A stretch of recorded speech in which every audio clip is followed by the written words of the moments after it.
This episode is made possible by Badlands Pets. As you all know, Mojo, my precious baby, is the reason why I found love in the first place. He made me feel love again. So I would do anything to ensure his health and longevity. And actress Katherine Heigl and I have that in common. She's helped save over 16,000 dogs through her foundation. And after doing a ton of research, she feels there's one place we can look to improve any dog's health, and that's their food. So fortunately, she found that just by adding a few special superfoods to her dog's food, she saw huge transformations in their health. So she's made a 20-minute video explaining step-by-step how anyone can do the same thing to see incredible changes in their dog's health. I've definitely re-looked at what I'm feeding Mojo and making sure that, hey, he only has one life to live, and I want to make sure it's the best damn life. So if you want to keep your dog healthy and happy, go to badlandsfood.com/dateable and watch Catherine's video right now.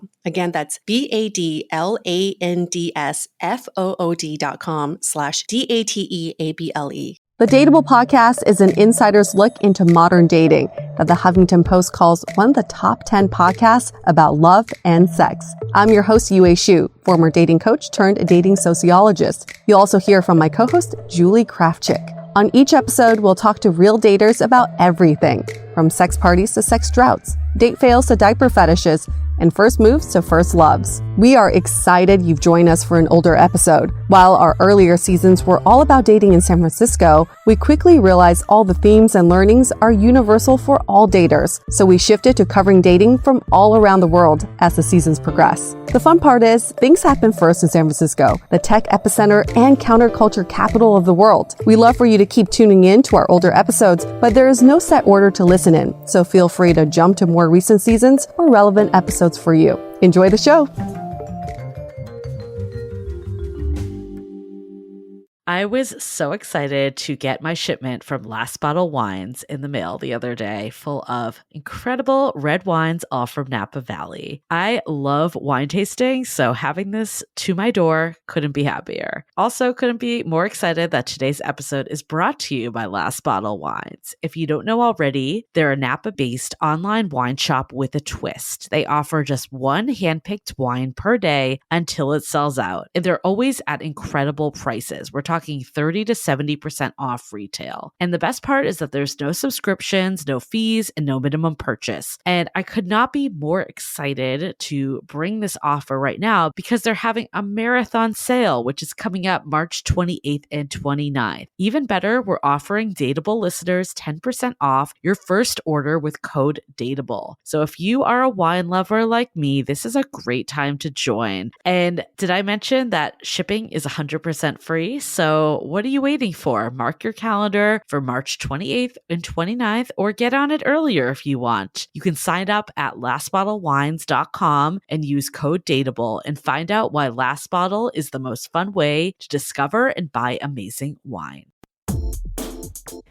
Welcome to season 3 of the Dateable podcast. Holy cow. You can't believe how far we've come since our launch in February of this year. Thank you, loyal listeners, for coming back, and welcome new listeners who are just joining us. This podcast is hosted by me. I'm Yue, a former dating coach in New York turned active dater in San Francisco. You'll also hear commentary by my co-host, Michael Vargas, a fellow dating coach with a clinical psychology background, and my producer, Julie Krafchick. On this season, shit gets real. We've listened to your feedback and we will be going deeper, exploring more non-traditional topics, sprinkled with a few ridiculous stories that we all love to hear. We will also be adding an action item to the end of each episode. Consider it a dating challenge of sorts, so definitely listen for that at the end. Also, we're having another event on September 30th. Our last party was such a success, we're confident that this next one will be pretty badass too. The theme is no pants. You can interpret that however you wish. And just like last time, we will be doing a live stage performance of the old school TV show, The Dating Game. Get all the event details by going on our Facebook page under Dateable Podcast. This episode of Dateable is brought to you by 500 Brunches. 500 Brunches connects like-minded people with similar interests to meet in real life over brunch. You answer a quick questionnaire about your interests and how you spend your time, and then they'll match you in small groups of 6 to 8 at a brunch spot in San Francisco. Get a free entry into a brunch now by signing up at 500brunches.com and using the code DATEABLE. Hey everyone, welcome to another episode of Dateable, a show that opens up a candid conversation about dating in San Francisco.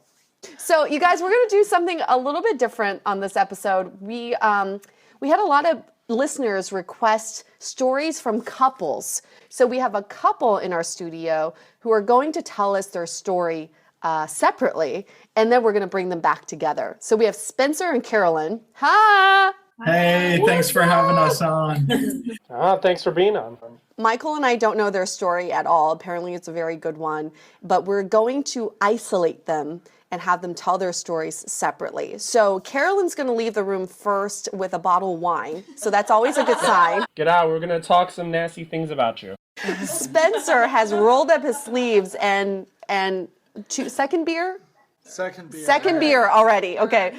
Didn't he just get there? He just got here 5 minutes ago. He's on his second beer. We are all good to go. Okay, so Spencer, how did you guys first meet? Carolyn and I met through a Cal football game. I've always been a big Cal football fan. I went to Cal, grew up in the Bay Area. Me too, go Bears! And I go over to almost every Cal football game. And Carolyn is not from the Bay Area, but has a number of friends who I went to school with. So luckily enough, some of our kind of mutual friends in common brought her to a bar in Berkeley that's very well known. Which one?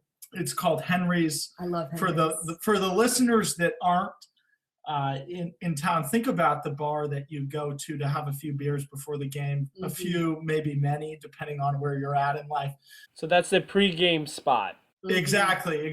Very crucial, especially if you're a Cal football fan, because so many games don't go your way. But a number of friends and I stopped there for a few refreshments, and I saw Carolyn across the bar. And I said to myself, this is a young woman that I've got to get over and spend some time with and get to know. And why? What was it about her? You know, I think she had kind of a demeanor that was very confident. She was clearly, someone that didn't go to Cal, but was someone that had friends at Cal and was having a great time and had a big, big smile, which I think is so important in attracting attention. And I just felt like I had to go over and introduce myself and say, this is someone whose phone number I've got to get after today. Wait, you never met her before? Never met her before. First time seeing her. First time seeing her. Physically, what drew you to her? The first thing was she's a beautiful, beautiful girl. But it was also confidence without attitude. I think the way she was carrying herself, was really attractive. As I said earlier, I walked over and I said, hey, I've got to get your phone number. You're someone I've got to meet. That's your opening line. I said, you're someone I've got to meet. Yeah. So wait, now where was she? Was she with a group of friends? Was she by herself? Was she looking to play some music? When did you approach? Yeah, I think she was just across the bar having a drink. I think, she may have been friends. She may have been by herself. I don't really recall, and maybe that's due to how poor Cal football is. But, she looked great across the bar, and I said I can't leave here without having a conversation with her and seeing if there's any chemistry that kind of carries beyond physical attraction. That was your first line. What was her response to that first line? That's a better question for her, Michael. I think she'll have the response nailed, but I'll tell you, it felt receptive in my mind. But do you remember what it was? Hey, I haven't been approached like this before, so maybe it makes sense to see what this guy's about. Oh, do you remember what she was wearing? I do remember one of the things that I loved, she was wearing a scarf, and it was kind of an overcast day, and I thought the scarf looked so good on her. She was probably the only girl in the bar that could pull off that scarf, and she pulled it off spectacularly. Wow, a scarf, you guys. You're like, I liked her really covered up. Yeah, I think, and more broadly for the listeners out there, people who have confidence in themselves, people who are, doing something that's maybe a little bit unconventional, if they're doing it well, regardless of what it is, it can be, incredibly attention grabbing. And I think Carolyn wore that scarf about as well as I've ever seen anyone wear a scarf. And I hear that a lot from guys, is that it's hard for guys to pinpoint exactly what's attractive about a woman other than the entire presence of her. I've heard guys describe, this woman walked into this place and I couldn't take my eyes off of her. No, I think you're spot on. I mean, confidence, if you can carry yourself well and have that presence and have that confidence in yourself, it lends incredibly well to actually having a conversation and meeting in person. So a big thing for you was not just like how beautiful she was, but the way she carried herself. Exactly. And we can talk about this in more depth later, but in the world we live in where things are so digitally oriented, Tinder, the League, all these different apps, so few people are meeting in person anymore. And I think if you can carry yourself well and have that presence and have that confidence in yourself, it lends incredibly well to actually having a conversation and meeting in person, which in my opinion is kind of a component of building a strong relationship and building something that's actually lasting beyond just, hey, you want to meet at a bar tonight to have a couple cocktails. Tell us like the progress, the progression, like how did this go from A to B to Z? We exchanged contact information. We maybe had a 15-minute conversation or maybe less, and so Carolyn and I met up probably a week later, got a drink and saw there was something more substantial there beyond, hey, Cal football sucks. I'd like to have a few drinks with you. It was, hey, there's actually human chemistry here, which I think everyone listening to the podcast, UA, Michael, and myself, we can all say, when you have interaction with someone that's meaningful, that interaction is something you want to continue. What was one of the first things you noticed where you're like, I have chemistry with her? One of the things I always say is, hey, if you're someone and you're out on a date and you're talking about work in the first 15 minutes, it's probably not the right place to be. I mean, you need to be who you are, not just this is what I do from 9 to 5, or, in the case of people that are in finance or technology or some of these more demanding industries, this is what I do from, 7 to 7. I think it's about, hey, what are things you're passionate about? What are things that you love? And if work's one of those things, that's great, but that's not the whole focus of the conversation. And I think, Carolyn and I probably had a conversation where I don't remember exactly, but I don't even know if we talked about work in the first, hour. And if so, it was just at a vague macro level. When you met Carolyn, what stage in life were you at? Were you looking for a relationship? Were you looking to just date?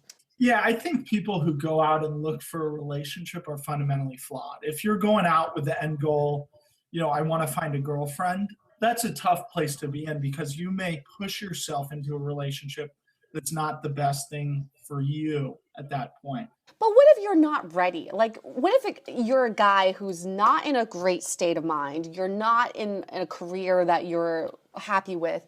You're not ready for a relationship. Yeah, and I think that's more a reflection of the guy and where he's at in life and some maturity that he needs to achieve than it is. Yeah.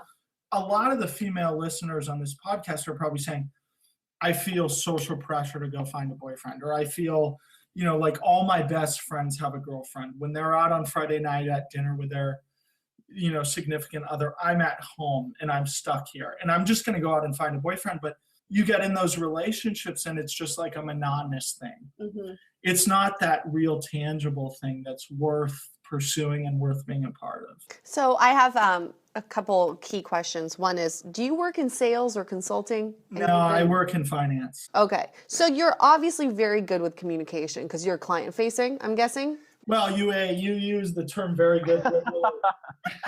I know his type. I'd say I'm all right at best. He's opening up his third beer, just everyone. For those keeping track at home. No, I think it's important to have confidence in yourself and being able to interact with people. And I do think in San Francisco, because there's just an influx of people in tech and you're behind computers or devices, that guys who work in sales, consulting, or finance clean up in the city because they have the right communication skills to approach women. And I think it's refreshing when, as a girl at a bar or social environment, that a guy would come up and say, I have to meet you. You and I need to get to know each other better. Where did you guys go for your first date? Which bar? That's a better question for Carolyn. I mean, I would say... Don't remember. Our first date, we've been to a bunch of great places. Did you call her, text her? I think I texted her probably the next day or. Okay. Yeah, so then what starts happening to start making you guys come together more of a real relationship? Like, what's that transition?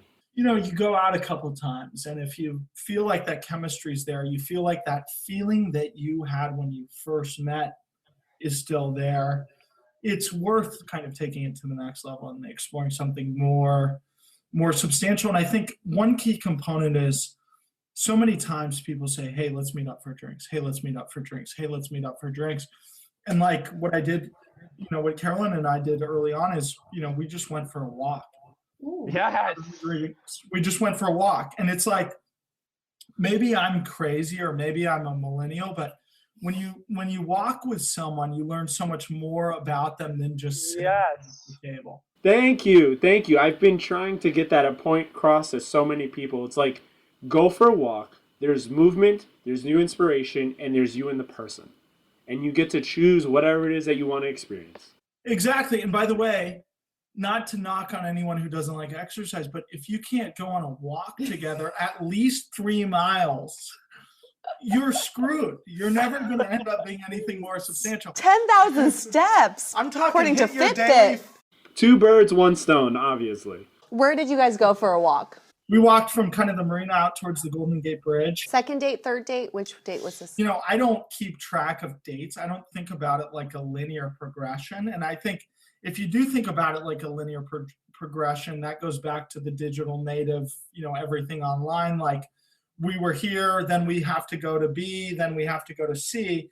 It's more just a fluid thing is what I think creates successful relationships. So then with that, I'm guessing, was there a point or you two just became an official couple? Yeah, I don't know we had one night where we were like, hey, this is working out great. Maybe we didn't say, hey, maybe we should be more serious, but we both feel really positive about it. So who brought up this conversation though? It may have been me, it may have been her.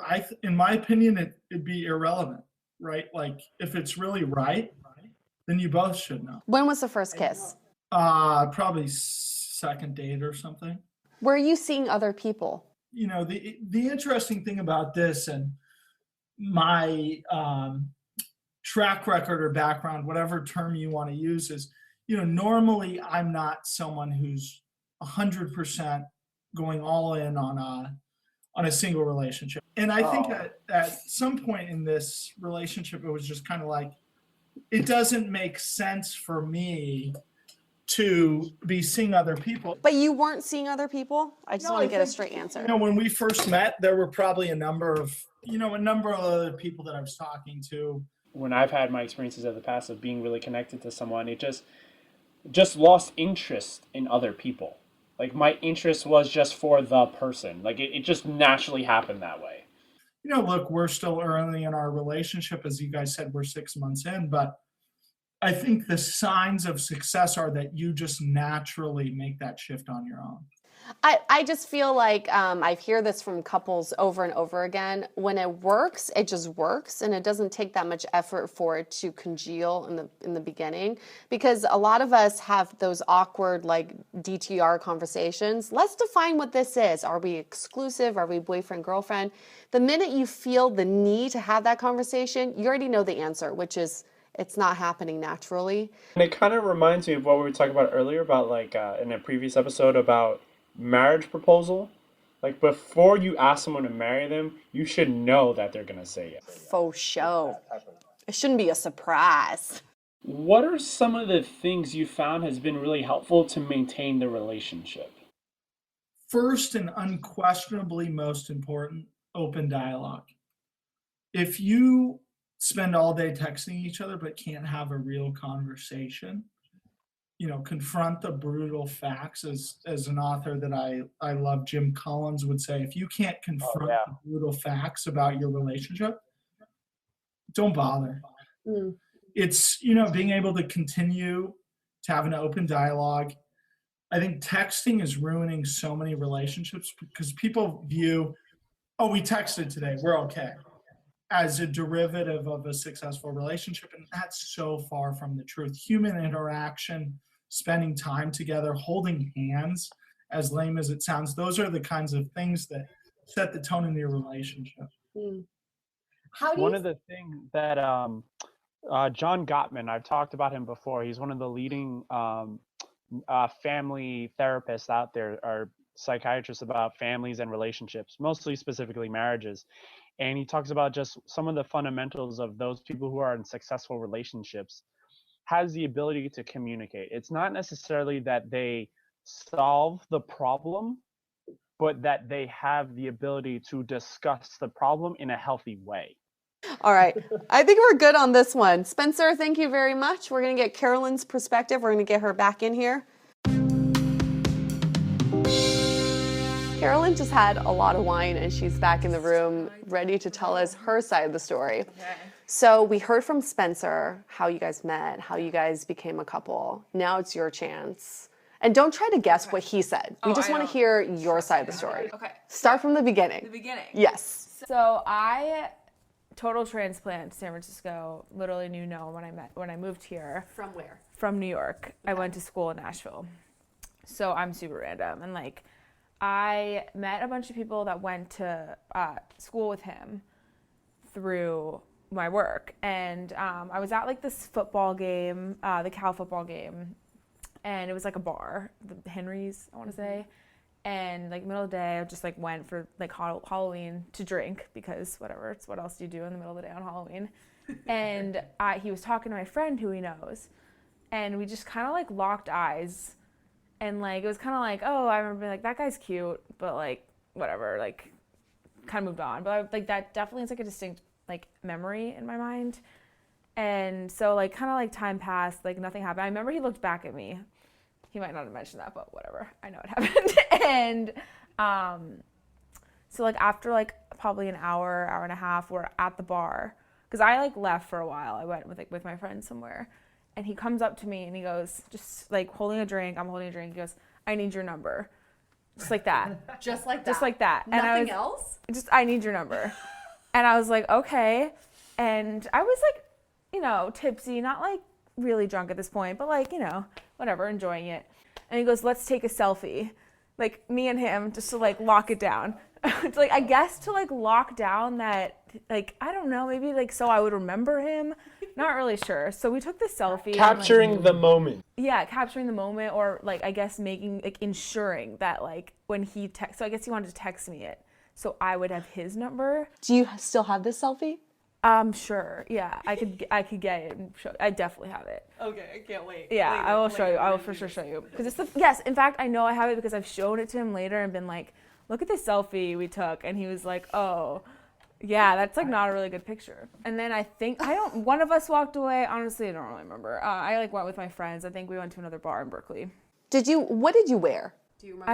I remember. So I wore this like tan skirt. My friend said I had to wear Cal colors. It was the closest thing I had to gold. And this scarf. And he apparently, the thing that attracted me or him to me was the scarf I was wearing. What was the scarf? It was just like this, like kind of like, it was like a normal, like goldish scarf, like kind of thick, but it wasn't like, it was like cute with the outfit. And he like said later that like, he was like, oh, this girl looks like preppy or classy. I don't know exactly what his words were, but apparently that's what I looked like in this scarf. And I was like, okay. And every time I wear a scarf, literally I wore a scarf here tonight, and he goes, huh, I like that scarf.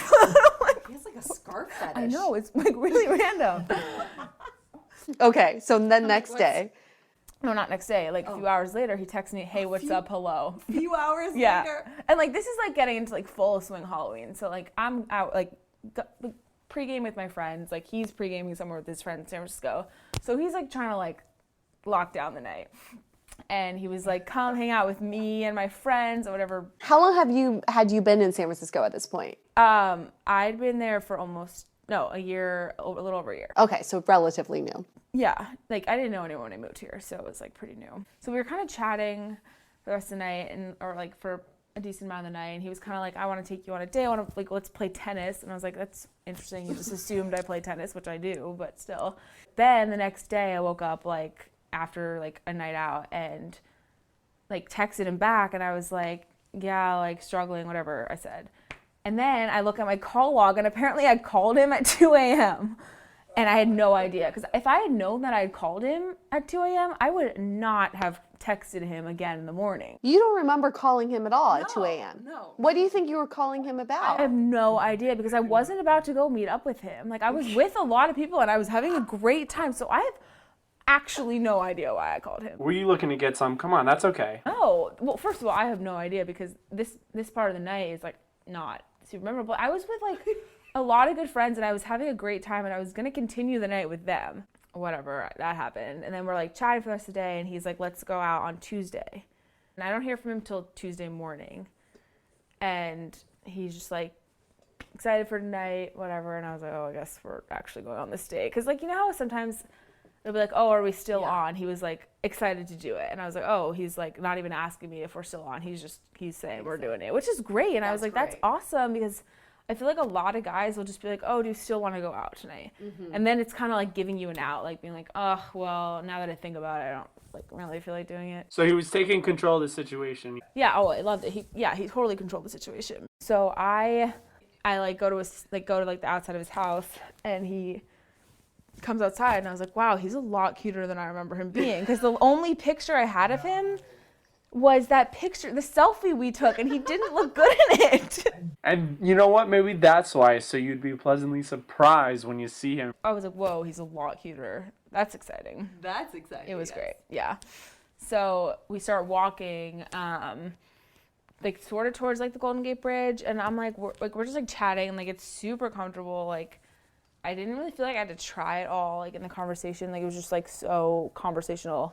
But like we stop at this bench, and he brings out a bottle of red wine, and he sits on the same side of the bench as me. Like the waves are crashing. It was really cute.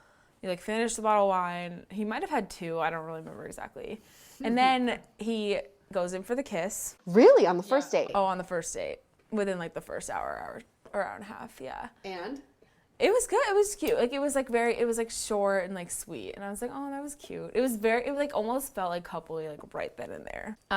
So after I guess we'd finished the wine, we're walking towards a bar, like a restaurant bar, and he holds my hand. Wow. Yeah. And I'm like, whoa, this guy is like going in for it. So yeah, I was like, okay, oh, all right. Can I ask you a weird question? Does it feel more intimate when someone gives you that first kiss or the first holding of the hand? I think the holding of the hand is, I think at that point it's like feels a little, I wouldn't say like I love the holding of the hand on the first date, because I'm kind of like, I don't know you.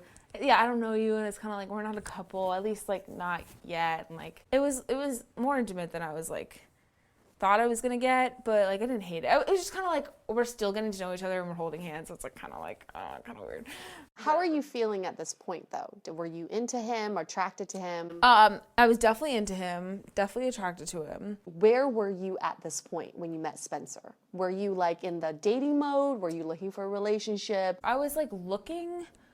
I wouldn't say I was desperate by any means, but like my roommate and I talked about it a lot. Like we would like go home and we would talk about boys like pretty much all night long, every night. So were you like active on online dating at this point? Oh yeah. And like I deleted and reinstalled and deleted and reinstalled like 1,000 times. Because every time I'm like, I hate this. So then how did this first date end? Okay, so we went to dinner. And he just like, we were just like talking, and like I felt totally comfortable with him at this point. Like I would just say whatever I wanted. So he had a call at like 5:30 in the morning for work. And like it wouldn't have progressed anywhere after that anyway. It was like a Tuesday night. So he called me a Lyft, or he called a Lyft, and he lived like walking distance away, but he drove with me in the Lyft up the hill to where I live, got out, let me out. I think he took the Lyft back. But like he basically went like kind of like a roundabout way, like very far out of his way. Like kissed me goodnight, went back, and then he texted me when I was like in my bed. And I was like, wow, that was like the best date I've ever been on. Really? Yeah. Because it was just like, it was so comfortable, and it wasn't like, it wasn't awkward at any point. And I think I was like into him enough where I wasn't like questioning it.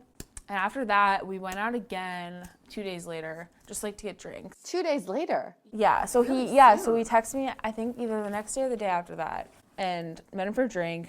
That was fun. The next I saw him was Saturday.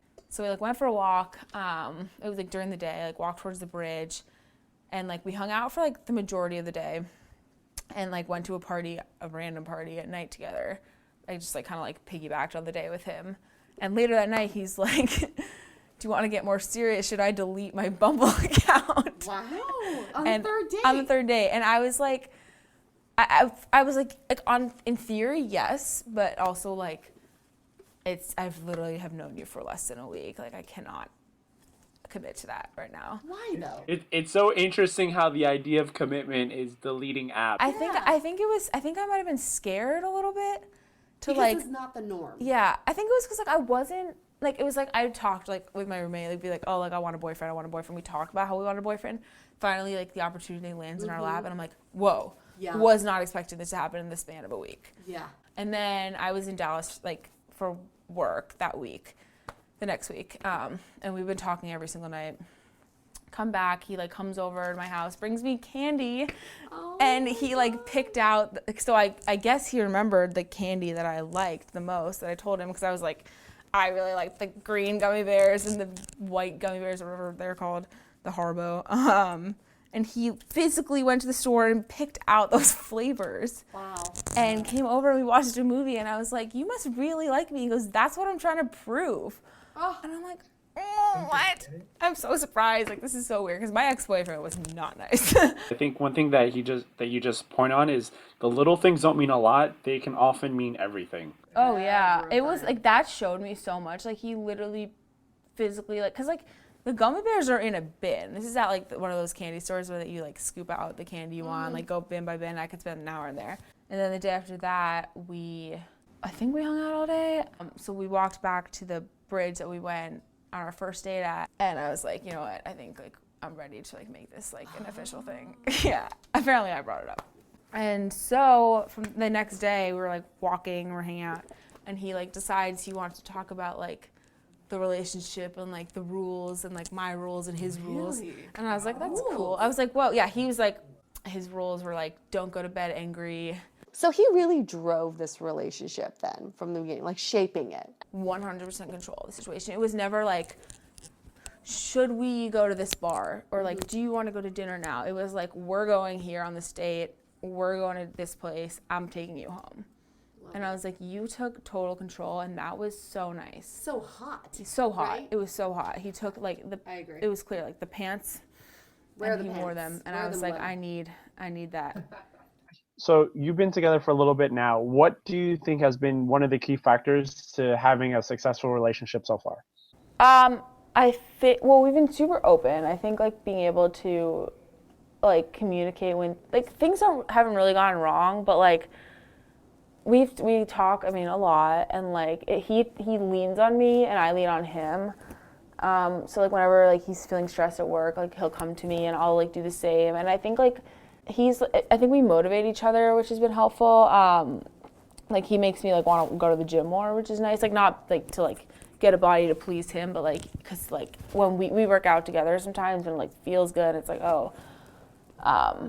working out, it's like a good healthy thing. And like I think we do things to like make our minds healthier together, like running together, even though like he's way more of a runner than I am.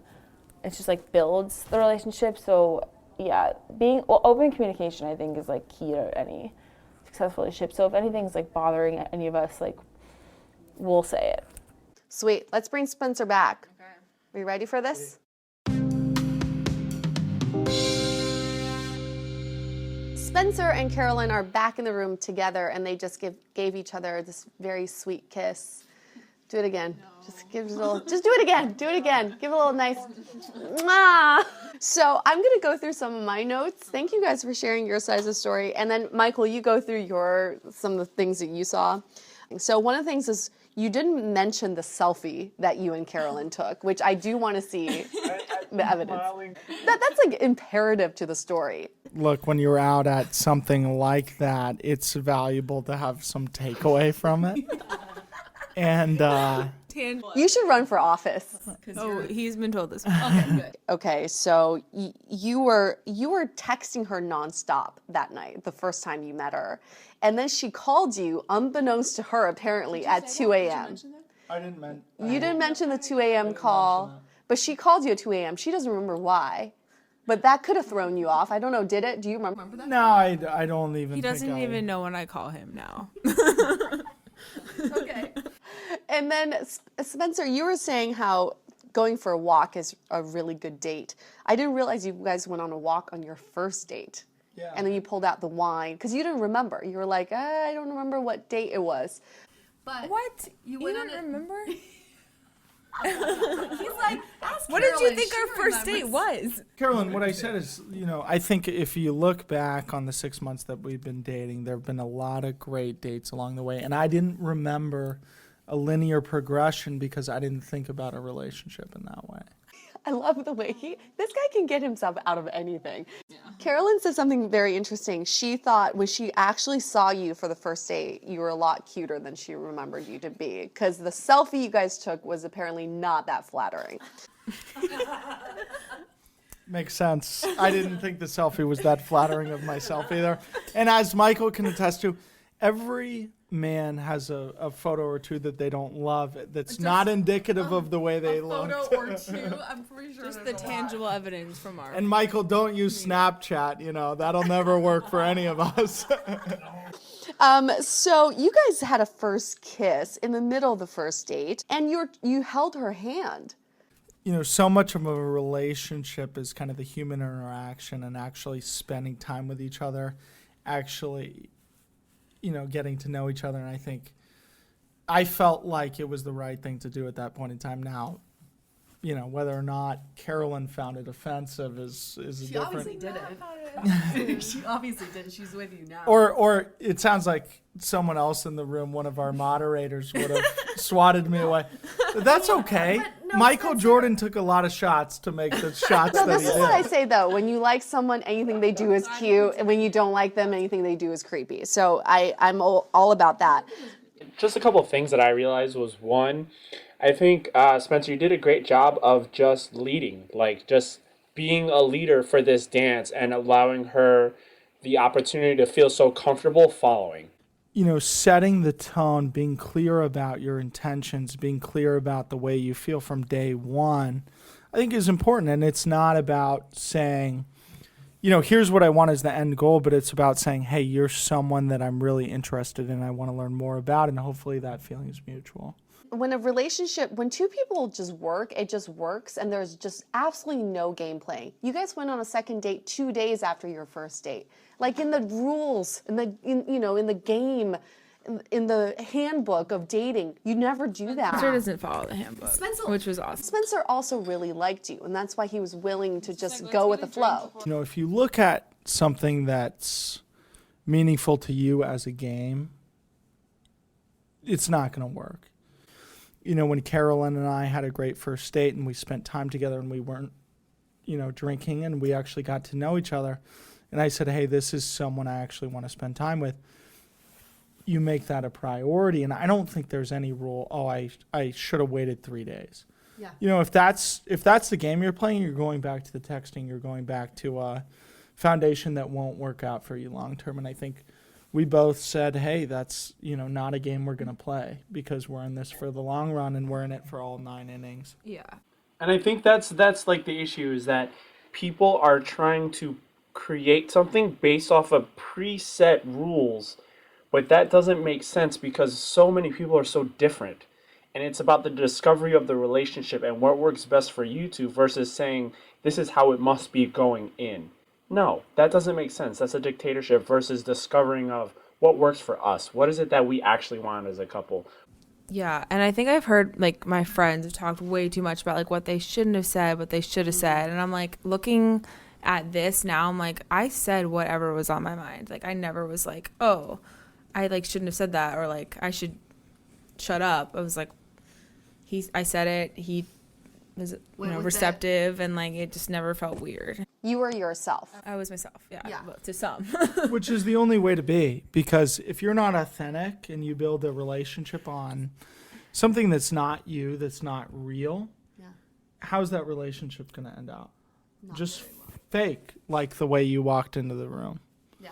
Okay, we have to wrap this up. I could go on and on forever with you guys. I just really think the main takeaway is the minute you start playing games, you're not with the right person. I really think that's the key. That's the key takeaway here.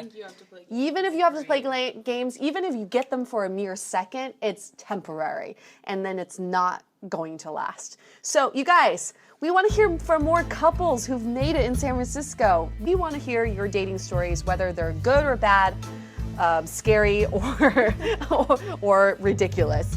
So, with that said, stay dateable! Your dating challenge for this week is to break the rules of dating, that is. If you're debating whether to text someone, just do it. If you want to call someone, go for it. Basically, do everything opposite of what you think you're supposed to do and just see what happens.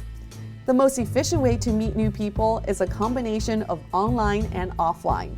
500 Brunches has your offline covered.